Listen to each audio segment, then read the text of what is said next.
भरी जवानी में अपना ही मुंह काला करना, ये अत्यंत दुख की बात थी। ये तो वो समय होता है जब हर लड़की को सुंदर दिखने की चाह होती है, पर इस दुनिया में बैठे एक से बढ़कर एक हवस के भूखे दरिंदों से बचने के लिए राजकुमारी को यही कृत्य उचित लगा।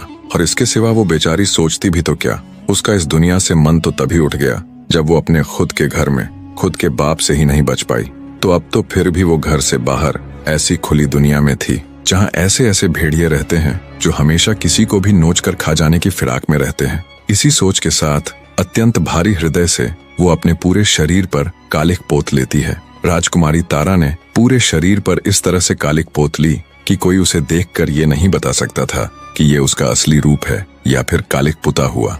वो ऊपर से नीचे तक अब एक कुरूप स्त्री नजर आ रही थी। राजकुमारी तारा ने जब इस हुलिये के साथ पानी में अपनी परछाई देखी तो वो भी खुद को नहीं पहचान पाई। अब जब राजकुमारी को पूरी तरह ये यकीन हो गया कि उसे कोई नहीं पहचान पाएगा, अब उसे किसी से कोई खतरा नहीं है, तो वो अपनी ससुराल जाने का निश्चय करती है। राजकुमारी ने सोचा, कहीं और भटकने से बेहतर तो यही है कि प्रतापगढ़ ही जाया जाए। कम से कम वहां अपने पति को तो रोज देख लिया करेगी। अब उनके सिवा इस दुनिया में उसका है ही कौन। हाँ, ये अच्छा विचार है। इससे मैं उनके पास भी रह लूंगी और अपने परिवार की सेवा भी कर लूंगी और किसी को कुछ पता भी नहीं चलेगा कि मैं कौन हूँ, और ना ही मुझे किसी को यह घिनौना सच बताने की जरूरत पड़ेगी। इन्हीं विचारों के साथ राजकुमारी तेजी से अपनी ससुराल यानी प्रतापगढ़ की ओर बढ़ रही थी। तभी उसे रास्ते में एक गाड़ीवान दिखाई दिया। राजकुमारी तारावती कुछ धन के बदले उसकी गाड़ी में बैठ गई। शाम होते होते राजकुमारी तारावती प्रतापगढ़ पहुंच जाती है। जब वो महल के मुख्य द्वार पर जाती है तो पहरेदार उसे रोक लेते हैं। काली कलूटी बदसूरत स्त्री को देख बोहें चढ़ाते हुए पहरेदार बोले, कौन हो तुम और अंदर कहाँ चली जा रही हो? पहरेदारों की बात सुन राजकुमारी तारा ने विनती की कि वो एक दुखियारी स्त्री है जो दर दर भटकते हुए बहुत दूर से सिर्फ राजा साहब से मिलने आई है। उसकी हालत देख उसे एक भिखारिन समझ महल के पहरे पर खड़े पहरेदार उसे धमकाकर वहां से भगा देते हैं। राजकुमारी तारा का दिल दहाड़े मार मार कर रो रहा था। कितनी ही मुश्किल से, कितनी ही उम्मीदों के साथ वो यहाँ आई थी। राजकुमारी तारा इतनी दुखी थी कि वो किसी कुएं में कूदकर अपने प्राण त्यागने की सोच रही थी। फिर उसने सोचा, बिना अपनी आखिरी कोशिश किए ऐसे तो अपने प्राण नहीं त्यागेगी। वो प्रतापगढ़ की एक सराय में रुक गई। उसने निश्चय किया कि कल सुबह फिर से अपने ससुर यानी राजा महाराज से मिलने की कोशिश करेगी। जैसे ही सुबह होती है राजकुमारी तारा फिर से राजा महाराज से मिलने का प्रयत्न करती है, पर कल शाम की ही तरह पहरेदार उसे वहां से भगा देते हैं। अंततः राजकुमारी ने निर्णय किया कि वो महल के बाहर ही राजा की प्रतीक्षा करेगी। महलों में राज करने वाली राजकुमारी किसी भिखारिन की तरह सुबह से लेकर शाम तक राजमहल के मुख्य द्वार पर राजा के इंतजार में बैठी रहती कि कब राजा बाहर आए और कब वो उससे अपने मन की बात कहे। इसी तरह बेचारी राजकुमारी के 3 दिन गुजर जाते हैं। वो सुबह आकर राजमहल के द्वार पर बैठती, पूरा दिन राजा की एक झलक का इंतजार करती और शाम को थक हार कर उदास मन से वापस सराय लौट जाती। पर उसने हिम्मत नहीं हारी। आज उसका चौथा दिन था जब वो बेचारी उदास मन से राजमहल के द्वार पर बैठी हुई थी। तभी राजमहल का मुख्य द्वार खुलता है और घोड़े पर सवार राजा धर्मपाल राजमहल के बाहर आते हैं। राजा को देखते ही फुर्ती के साथ राजकुमारी तारा उनके घोड़े के आगे खड़ी हो जाती है और कहती है, हे राजा महाराज, बहुत दिनों से मैं आपका इंतजार कर रही हूँ। मुझे आपसे कुछ बात करनी है। एकदम से घोड़े के सामने आई युवती को देख राजा थोड़े से असहज हो जाते हैं और कहते हैं कि कौन हो तुम? राजकुमारी तारा कुछ कहती, इससे पहले ही द्वार पर खड़े पहरेदार बोले, महाराज, ये कोई पागल लड़की है जो पिछले कुछ दिनों से आपसे मिलने की जिद कर रही है। हमने इसको बहुत बार भगाया भी, लेकिन फिर भी ये हर रोज यहाँ आ जाती है। तभी राजकुमारी तारा बोली, माफ करे महाराज, मैं कोई पागल नहीं हूँ। मैं तो एक दुखियारी स्त्री हूँ जो बड़ी उम्मीद लेकर आपसे मिलने आई हूँ। राजकुमारी की बात सुन राजा बोला, सुनो लड़की, अभी तो मैं किसी जरूरी कार्य से बाहर जा रहा हूँ। तुम कल इसी समय राजदरबार में आ जाना। कल तुम्हें अंदर आने से कोई नहीं रोकेगा। इतना कह राजा धर्मपाल वहां से चले जाते हैं। राजा से आश्वासन मिलने पर राजकुमारी वापस सराय चली जाती है। अगले दिन राजा के कहे अनुसार जब राजकुमारी तारा उनसे मिलने के लिए आती है तो पहरेदार बिना किसी रोक टोक के उसे अंदर जाने देते हैं। महल के अंदर आते ही राजकुमारी तारा की नजरें हर जगह राजकुमार अभिमन्यु को ढूंढ रही थीं, पर वो उसे कहीं भी दिखाई नहीं देता। राजकुमारी राजसभा में चली जाती है। जब वो राजसभा में आती है तो एक काली कलूटी बदसूरत सी महिला को देख राजसभा के सभी सदस्य बड़ी अजीब नजरों से उसे घूर रहे थे। राजकुमारी तारा राजा धर्मपाल के समक्ष जा उन्हें हाथ जोड़कर प्रणाम करती है। तारा को देख राजा धर्मपाल बोले, अरे तुम तो वही लड़की हो ना जो कल महल के द्वार पर मेरे घोड़े के सामने खड़ी हो गई थी। कहो तुम मुझसे किस लिए मिलना चाहती थी? राजा की बात सुन राजकुमारी तारा बोली, महाराज मेरा नाम चंदा है। मैं पास के ही राज्य से बड़ी उम्मीद लेकर आपके पास आई हूँ। आपके बारे में बहुत सुना था कि आप बड़े नेक और दयालु हैं। महाराज मेरे परिवार में कोई नहीं है, एक माँ थी, वो भी मुझे छोड़कर चली गई। अब मेरा कोई नहीं है, आप मुझे कोई भी काम देकर नौकरी पर रख लीजिए।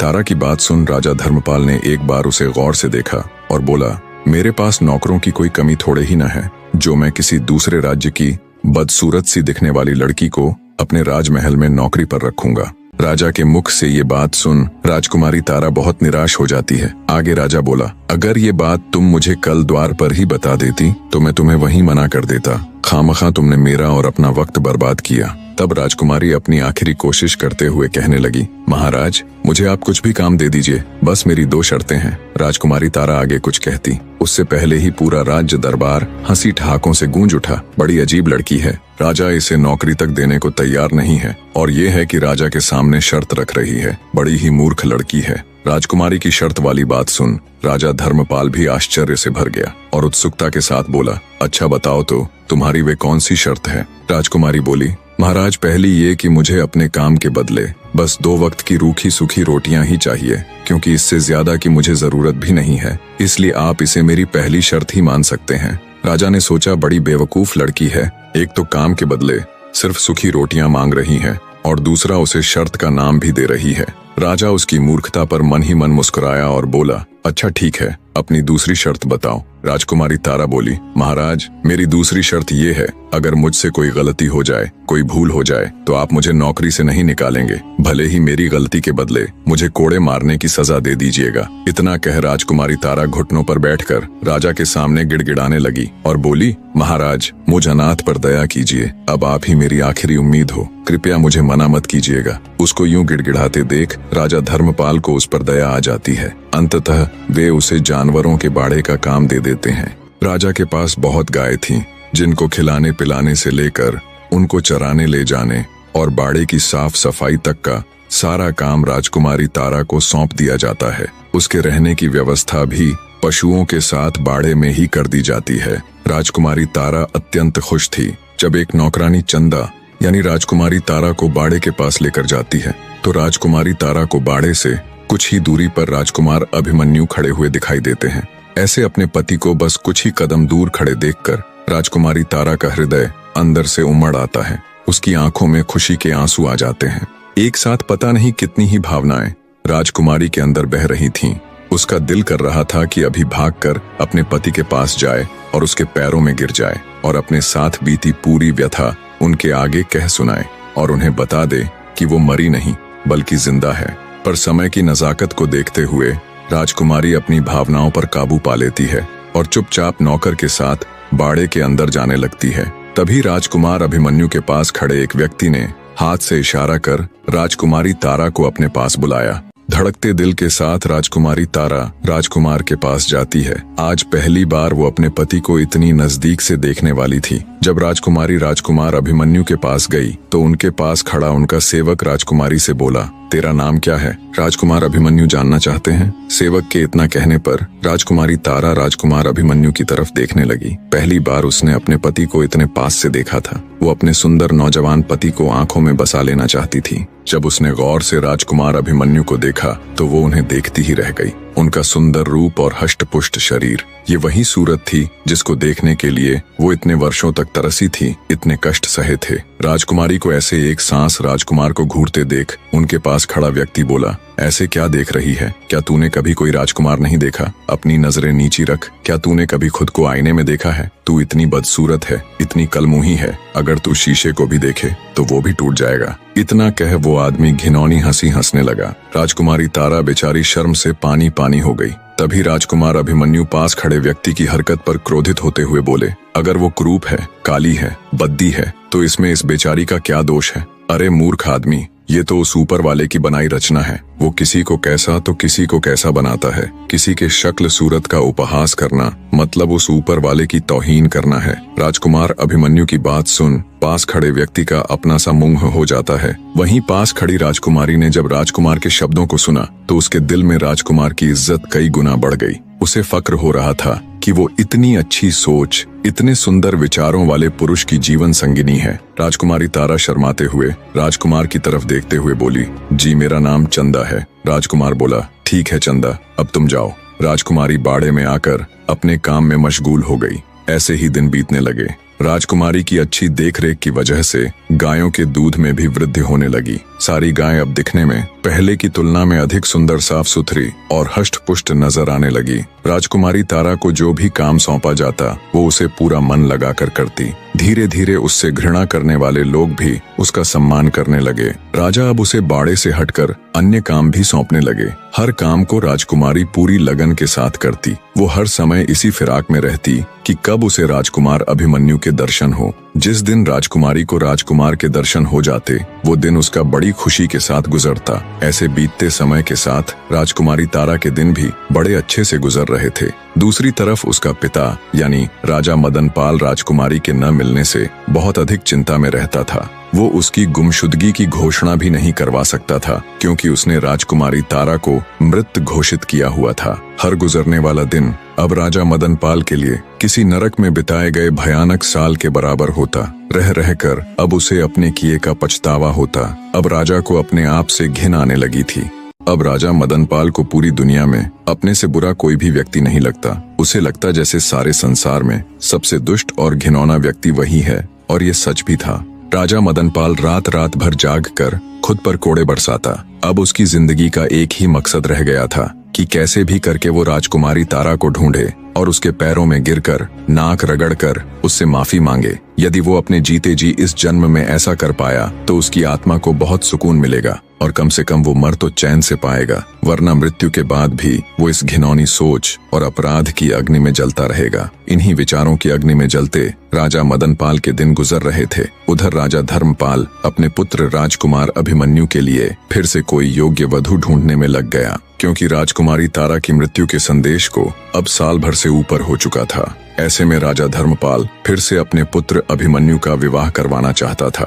राजकुमार अभिमन्यु को जब ये खबर मिली तो वो अपने पिता राजा धर्मपाल के पास जाता है और कहता है, माफ कीजिएगा पिताजी, पर हर इंसान के जीवन में शादी और प्रेम केवल एक ही बार होता है और मेरे जीवन में वो हो चुका है। भले ही मैंने राजकुमारी तारावती के साथ समय व्यतीत न किया हो, पर मेरा प्रेम तो उसी से है। मुझ में ही कोई दोष होगा, तभी तो वो मुझे छोड़कर चली गई। और इस बात की क्या प्रतिभूति है कि मेरे दूसरे विवाह के पश्चात मेरी दूसरी पत्नी जिंदा रहेगी। तो हे पिताश्री, मैं अब दूसरी शादी नहीं करूंगा। पर राजा धर्मपाल के ऊपर राजकुमार की बातों का कोई फर्क नहीं पड़ा। उसने अपनी तलाश जारी रखी। जब ये बात उड़ते उड़ते राजकुमारी तारा के कानों तक पहुंची कि उसका पति उससे इतना प्रेम करता है कि वो अब दूसरा विवाह तक नहीं करना चाहता, तो वो भाव विभोर हो उठी। उसकी आंखों से अश्रु बह निकले। उसका मन कर रहा था कि वो अभी भागी भागी अभिमन्यु के पास जाए और उससे लिपटकर अपनी सारी व्यथा उसे कह सुनाए। पर किस मुंह से वो अपनी आप बीती राजकुमार अभिमन्यु के सामने बताए? किस मुंह से उसे ये कहे कि उसका पिता कितना नीच और घिनौना व्यक्ति है? ये विचार उसके मन में आते ही राजकुमारी के कदम आगे बढ़ ही नहीं पाते। वो बेचारी चुपचाप एक कोने में बैठकर बहते नेत्रों के साथ अपने भाग्य को कोसने लग जाती है। दिन बीतते गए। आखिरकार राजा धर्मपाल को राजकुमार के विवाह हेतु एक कन्या पसंद आ ही जाती है। राजकुमार अभिमन्यु को जब पता चला तो उसने बहुत मना किया, पर राजा धर्मपाल ने उसकी एक भी न सुनी और उसका विवाह पक्का कर दिया। जब ये खबर राजकुमारी तारा तक पहुंची तो उसके चेहरे पर बेबसी और क्रोध के मिश्रित भाव थे। राजकुमारी तारावती ने निश्चय किया कि चाहे कुछ भी हो जाए, चाहे उसे कुछ भी करना पड़े, वो राजकुमार अभिमन्यु का विवाह अन्य किसी दूसरी स्त्री के साथ नहीं होने देगी। एक औरत सब कुछ सहन कर सकती है, पर अपने जीते जी अपने पति का विवाह किसी दूसरी औरत के साथ ये वो कदापि नहीं देख सकती। ये उसके लिए कभी न खत्म होने वाले अंगारों के रास्ते पर चलने जैसा है। अगले दिन राजा ने चंदा को राज दरबार बुलाया और राजकुमार के विवाह से संबंधित सारा कार्य उसे सौंपते हुए कहने लगे, चंदा, जो भी काम तुम्हारी देख रेख में होता है वो एकदम सही तरीके से होता है। तो राजकुमार अभिमन्यु की शादी में जो भी छोटे मोटे काम होंगे, जैसे खाने पीने की व्यवस्था, साजो सजावट की व्यवस्था और कपड़े वगैरह, उन सब की जिम्मेदारी तुम्हारी है। राजा की बात सुन चंदा अंदर ही अंदर जल भुन गई। उसे लगा जैसे राजा उसको उसी की अर्थी जलाने की जिम्मेदारी दे रहे हो। चंदा बेचारी चुपचाप हाँ में गर्दन हिलाकर दरबार से चली जाती है। राजकुमार अभिमन्यु की शादी का मुहूर्त कुछ ही दिन बाद का निकला था। सब कुछ इतनी जल्दी करने की वजह थी राजा धर्मपाल का डर। उसे डर था कि शादी से नाखुश राजकुमार कोई बखेड़ा खड़ा न कर दे, इसलिए वो जल्द से जल्द उसका विवाह संपन्न करवाना चाहता था। दिन बीतते जा रहे थे। हर बीतते दिन को राजकुमारी तारा रो रो कर काट रही थी। उसे कुछ भी समझ नहीं आ रहा था कि वो ऐसा क्या करे जिससे राजकुमार अभिमन्यु की शादी टल जाए। दूसरी तरफ महल में शादी की तैयारियां जोरों पर थीं। अब शादी में सिर्फ 2 दिन ही शेष रह गए थे। राजकुमार की शादी थी तो राजा ने बहुत बड़े भोज का आयोजन भी किया हुआ था। आसपास के सभी गांवों से लेकर पास लगते राज्यों तक को भोज का निमंत्रण दिया हुआ था। पुराने समय में जब बड़े पैमाने पर भोज का आयोजन किया जाता तो भोजन के लिए मिट्टी के बर्तन उपयोग में लाए जाते थे। तो शादी भोज के लिए कुम्हार जब मिट्टी के बर्तनों को लेकर राजमहल आया तो उसने चंदा से पूछा, इन बर्तनों को कहाँ उतारना है? गुस्साई चंदा बोली, इन्हें बाहर ले जाकर पटक दो। चंदा की बात सुन कुम्हार असमंजस में पड़ गया। अब चूंकि राजा ने चंदा को ही देख रेख का कार्यभार सौंपा हुआ था तो वो उसके कहे को टाल न सका और उसने बाहर जाकर सभी बर्तनों को नीचे पटक दिया।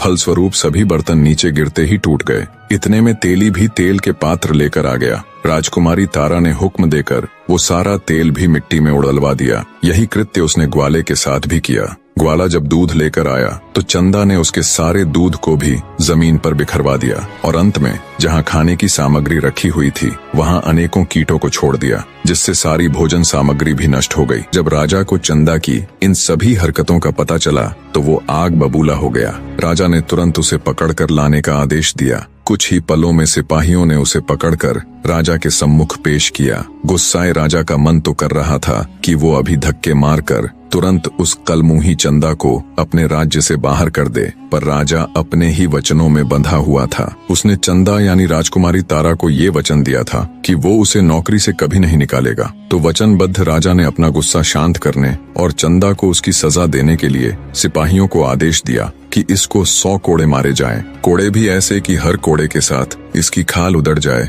इसको पता तो चलना चाहिए कि इसने क्या जरूरत की है। राजा के आदेश पर राजकुमारी तारा को 100 कोड़े लगाए गए। कोड़े लगने से घायल बेचारी चंदा खून के आंसू रो रही थी। मारे दर्द के वो बिलबिला रही थी। कोड़े मारने की सजा पूरी होने पर सिपाही उसको उसकी झोपड़ी में छोड़ जाते हैं। वहाँ उसे उसी हालत में पड़े पड़े 1 दिन और निकल जाता है। किसी ने भी राजकुमारी तारा की कोई सुध नहीं ली। एक तो कोड़ों की मार, ऊपर से राजकुमार की शादी का दुख, मानो दुनिया जहान के सारे दुख बेचारी राजकुमारी को एक साथ मिल गए हों। उसे सबसे ज्यादा दुख तो इस बात का था कि कल ही राजकुमार अभिमन्यु की शादी है। राजकुमार की शादी को टालने की उसकी हर योजना असफल हो चुकी थी। दुखी बैठी राजकुमारी तारा के मन में फिर से एक विचार आया, जिससे उसकी आंखें एक बार फिर चमक उठी। अचानक वो अपने सारे दुख दर्द भूल एक नई ऊर्जा के साथ उठ खड़ी होती है और अपने दर्द को भूल हिम्मत करके राजा की घुड़साल में जाती है और राजा के सबसे तेज भागने वाले घोड़े को ले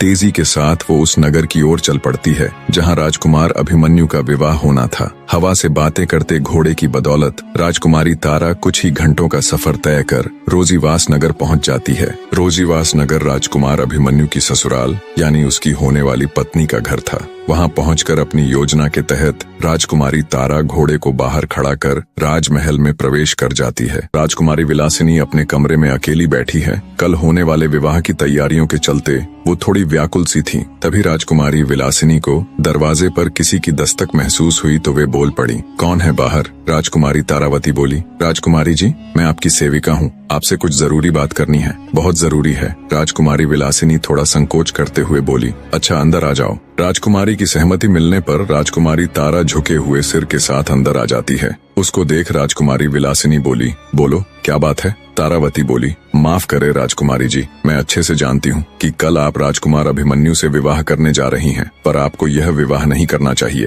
तारावती की बात सुन राजकुमारी विलासिनी चौंक जाती है और कहती है, क्या कह रही हो तुम, और तुम हो कौन? मैंने तो तुम्हें इससे पहले कभी राजमहल में नहीं देखा। तब तारावती धीरे से राजकुमारी के पास आई और बोली, राजकुमारी जी, मैं आपको सब कुछ बता दूंगी, बस आप थोड़ा धीरज रखकर मेरी पूरी बात सुन लीजिएगा एक बार। मैं चाहती थी कि शादी से पहले आपको ये सच्चाई जरूर पता होनी चाहिए। तारावती की बात सुन राजकुमारी विलासिनी के सब्र का बांध टूट जाता है। वो सख्ती से बोली, ये पहेलियां बुझाना बंद करो और साफ साफ कहो जो तुम कहना चाहती हो। तब राजकुमारी तारावती बोली, राजकुमारी जी, राजकुमार अभिमन्यु यानी आपके होने वाले पति की पहली पत्नी अभी मरी नहीं है। ये सुन राजकुमारी विलासिनी स्तब्ध हो उठ खड़ी हुई और बोली, ये क्या कह रही हो तुम? सबको तो यही बताया गया कि उनकी पत्नी मर चुकी है। तारावती बोली, नहीं राजकुमारी जी, वो जिंदा है, पर कुछ मजबूरियों के चलते उसने अपनी हकीकत को छुपा रखा है। वो अब भी अपने पति को बेइंतहा प्यार करती है। राजकुमारी विलासिनी बोली, पर वो है कौन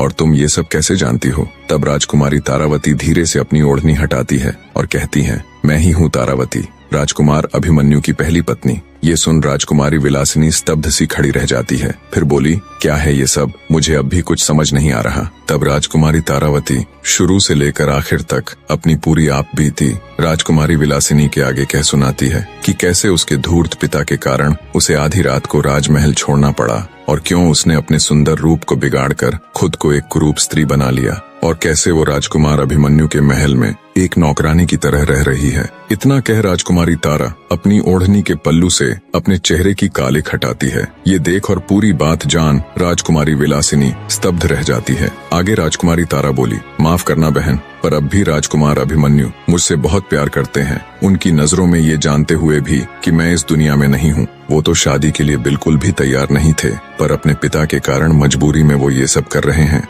राजकुमारी तारा की पूरी बात सुन राजकुमारी विलासिनी हैरानी के साथ साथ बहुत भावुक भी हो जाती है और कहती है, तो फिर तुम ये सब राजकुमार को बता क्यों नहीं देती? कब तक अपने मुंह पर ऐसे कालिक पोते अपनी सच्चाई को छुपाती फिरोगी? आगे राजकुमारी विलासिनी तारावती से कहती है, ये सब जानने के बाद मैं तो राजकुमार अभिमन्यु से विवाह के लिए मना कर दूंगी, पर जब राजकुमार अभिमन्यु के पिता कहीं और उनकी शादी तय कर देंगे तो क्या तब भी तुम वहां जाकर उसकी होने वाली पत्नी को अपनी ये दास्तां सुनाती फिरोगी? और ऐसा कब तक करती रहोगी तुम? राजकुमारी विलासिनी की बात सुन तारावती बोली, नहीं राजकुमारी जी, ऐसा नहीं है। मैं बहुत जल्द अनुकूल समय देखकर अपनी सच्चाई राजकुमार अभिमन्यु को बता दूंगी, पर हे राजकुमारी साहिबा, तब तक मेरी आपसे एक गुजारिश है कि आप ये राज किसी को भी नहीं बताएंगी, क्योंकि मैं नहीं चाहती कि मेरी हकीकत, मेरी सच्चाई का पता राजकुमार अभिमन्यु को किसी और से चले। आखिर राजकुमारी विलासिनी भी थी तो एक औरत ही। वो राजकुमारी तारावती का दुख समझकर उसे विश्वास दिलाती है कि वो उसकी सच्चाई किसी के आगे बयान नहीं करेगी और कोई अन्य कारण देकर राजकुमार से विवाह के लिए मना कर देगी। राजकुमारी विलासिनी की बात सुन राजकुमारी तारा को बहुत सुकून मिला। वो हाथ जोड़कर राजकुमारी का शुक्रिया अदा कर खुशी खुशी उससे विदाई ले वापस प्रतापगढ़ की ओर रवाना हो जाती है। राजकुमारी तारा जल्दी से जल्दी प्रतापगढ़ पहुंचना चाहती थी। वो नहीं चाहती थी कि उसके बाहर जाने की खबर किसी को भी पता चले। राजकुमारी तारावती के जाने के बाद राजकुमारी विलासिनी अपने माँ बाप के पास जाती है। देखा तो वो दोनों बहुत खुश थे और कल होने वाले उसके विवाह की ही चर्चा कर रहे थे कि इतना अच्छा दामाद तो बड़ी किस्मत से मिलता है। उनको खुश देख राजकुमारी विलासिनी का मन थोड़ा उदास हो जाता है, पर फिर भी वो कड़ा हृदय करके उनके पास जाती है और कहती है कि वो ये विवाह नहीं करेगी। उसकी बात सुन उसके माता पिता हैरानी के साथ उससे विवाह न करने की वजह पूछते हैं। तब राजकुमारी बोली, माफ करना पिताजी, माताजी, मुझे बहुत अजीब सा लग रहा है। मेरा दिल बिल्कुल भी ये शादी करने की गवाही नहीं दे रहा। मुझे ऐसा प्रतीत हो रहा है कि इस शादी से कोई खुश नहीं रह पाएगा, ना मैं, ना राजकुमार अभिमन्यु और ना आप सब। अंततः मैं ये फैसला बहुत सोच समझ कर ले रही हूँ। आप लोग मुझ पर भरोसा कर मेरा यकीन कीजिए और कोई अन्य सवाल मत पूछिएगा बस। राजकुमारी की बात सुन उसके माता पिता दुखी मन से उसकी बात स्वीकार लेते हैं। अगले दिन राजकुमारी विलासिनी के पिता अपने एक विश्वास पात्र सेवक के हाथों शाही पत्र में ये सूचना लिखकर राजा धर्मपाल के पास भिजवा देते हैं। सेवक जब शाही पत्र ले राजा धर्मपाल के पास जाता है तो वे तुनक जाते हैं। उनके चेहरे पर चिंता के भाव उभर आते हैं, क्योंकि इससे पहले जब उन्हें ऐसा पत्र मिला था तब उस पत्र में उनकी पुत्र वधू की मृत्यु का समाचार था। इसीलिए किसी अनहोनी की आशंका के साथ वे अनमने ढंग से सेवक को आदेश देते हुए पत्र पढ़ने को कहते हैं। राजा का आदेश मिलने पर सेवक पत्र पढ़ना शुरू करता है। श्रीमान महाराज धर्मपाल जी को मेरा सादर प्रणाम। आपके द्वारा राजकुमारी विलासिनी और राजकुमार अभिमन्यु के मध्य प्रस्तावित विवाह हेतु जो स्नेह और विश्वास प्रकट किया गया, उसके लिए हम हृदय से आभार प्रकट करते हैं, परंतु अत्यंत खेद के साथ सूचित करना पड़ रहा है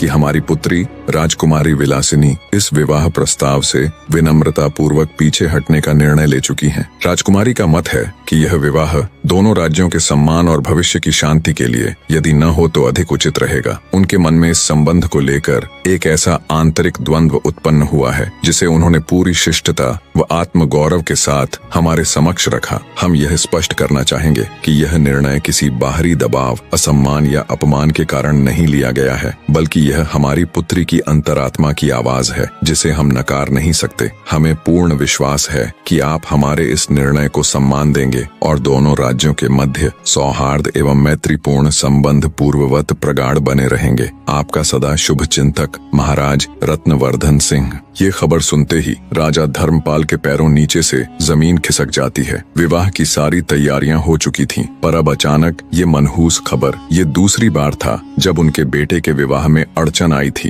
राजा धर्मपाल अपने सिर को पकड़कर गहरी चिंता में चले जाते हैं। दूसरी बार घटी इस दुखद घटना के कारण राजा धर्मपाल दुखी हृदय से ये सोच ही रहे थे कि पता नहीं उनके पुत्र के साथ ही बार बार ये सब क्यों हो रहा है। इतने में दरबार में ही मौजूद राजकुमार अभिमन्यु उठकर उनके पास आते हैं और गुस्से से कहते हैं, देख लिया पिताजी, हम तो आपको पहले ही मना कर रहे थे और कह रहे थे कि अगर हमारे भाग्य में विवाह सुख होता तो हमारी पहली पत्नी मरती ही नहीं, पर आप किसी की सुने तब ना। अब बस बहुत हुआ ये सब। अब अगर फिर से आपने मेरा विवाह करने की कोशिश की तो आप मेरा मरा मुंह देखेंगे। इतनी बात कहकर गुस्से और दुख के मिश्रित भावों के साथ राजकुमार अभिमन्यु पैर पटकते हुए दरबार से चले जाते हैं। इधर राजकुमारी तारा भी प्रतापगढ़ पहुंच जाती है और महल के पिछले दरवाजे से चुपचाप बिना किसी को कानों कान खबर लगे घोड़े को घुड़साल में ज्यों का त्यों बांधकर वापस अपने स्थान पर आ जाती है। जब उसे रोजीवास नगर से आए शाही पत्र की बात पता चली और मालूम हुआ कि राजकुमार अभिमन्यु का विवाह टूट गया है तो वो मन ही मन बहुत प्रसन्न हुई।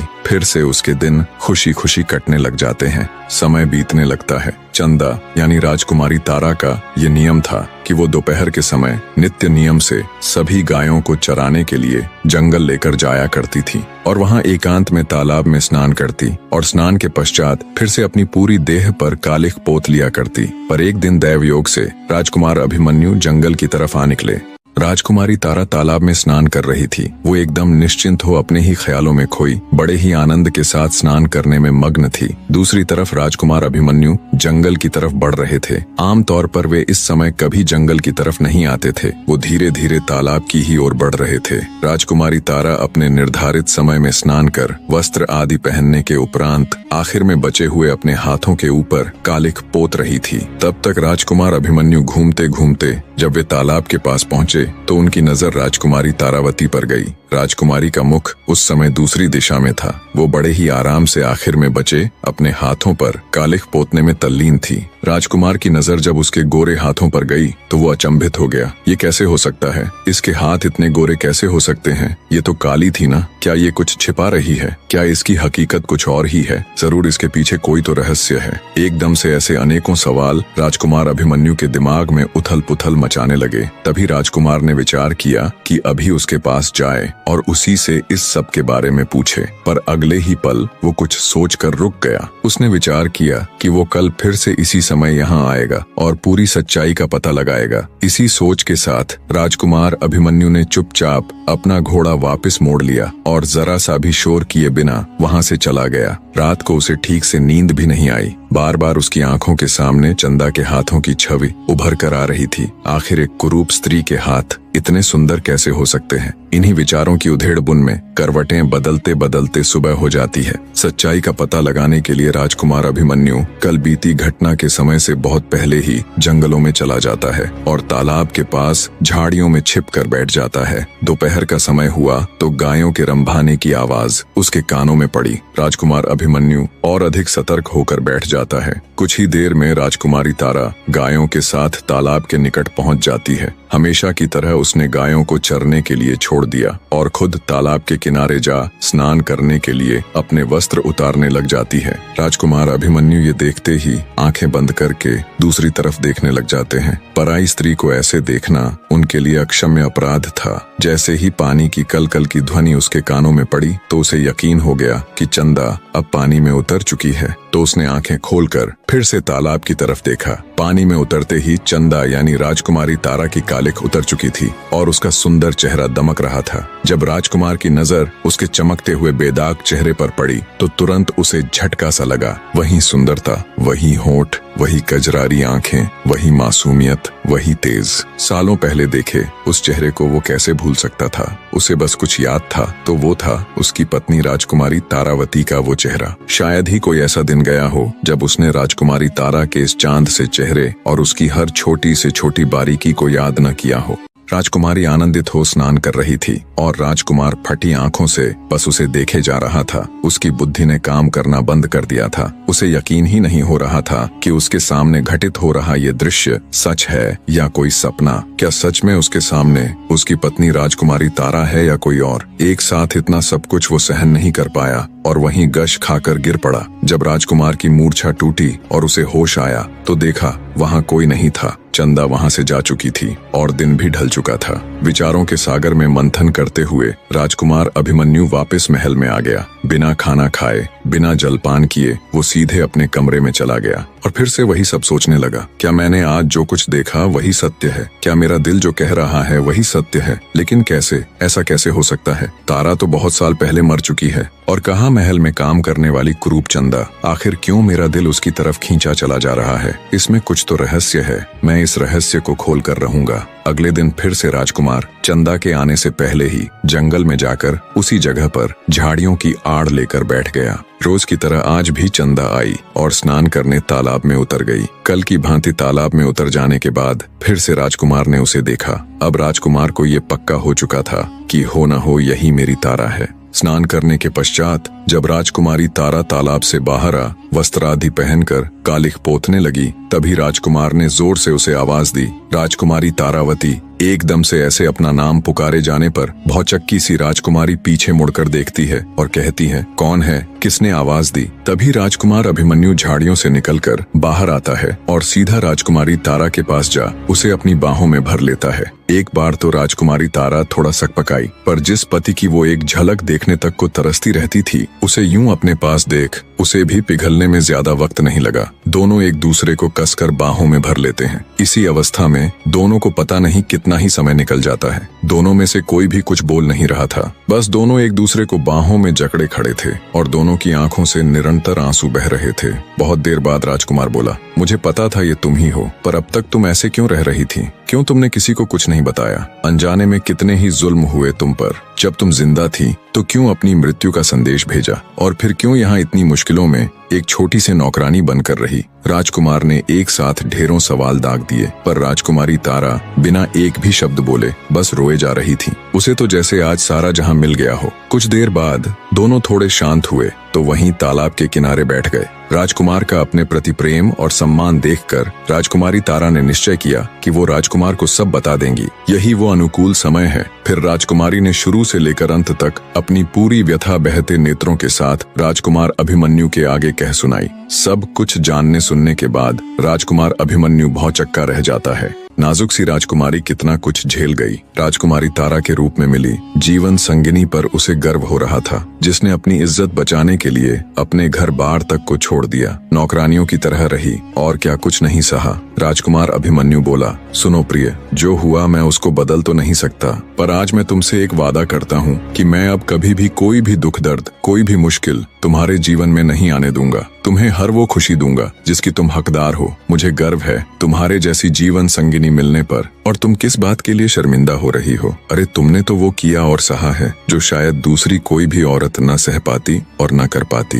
राजकुमार अभिमन्यु राजकुमारी तारा को अपने साथ ले राजमहल चला जाता है। जब सबको पूरी बात की खबर लगी तो जिस किसी ने भी राजकुमारी के साथ दुर्व्यवहार किया था उन सब ने उससे माफी मांगी, जिनमें उसे महल के द्वार पर रोकने वाले पहरेदार से लेकर हर वो शख्स था था जिसने उसके कुरूप होने पर उसे ताने मारे थे, उसका मजाक उड़ाया था। अंत में राजा धर्मपाल ने भी अपनी पुत्र वधू से माफी मांगी और बोले, मुझे माफ कर देना बेटी, अनजाने में ही सही, पर मुझसे बहुत बड़ी भूल हुई। मैंने बहुत जुल्म किया है तुम पर, तुम्हारे ऊपर कोड़े तक बरसवाए। अपने सामने यूं अपने पिता ससुर को हाथ जोड़ माफी मांगता देख राजकुमारी बोली, नहीं पिताजी, इसमें आपकी कोई गलती नहीं। मैं भी आपके स्थान पर होती तो शायद अपने पुत्र के विवाह को खराब करने की कोशिश करने वाले को यही सजा देती। राजा धर्मपाल तुरंत अपने सेनापति को हुक्म देता है कि अपनी फौज को तैयार करो, हम कल ही विलासनगर के ऊपर आक्रमण करेंगे। उस दुष्ट राजा मदनपाल की ये मजाल, कोई इतना नीच कैसे हो सकता है। तब राजकुमारी तारा बोली, नहीं पिता महाराज, आपके ऐसा करने से पहले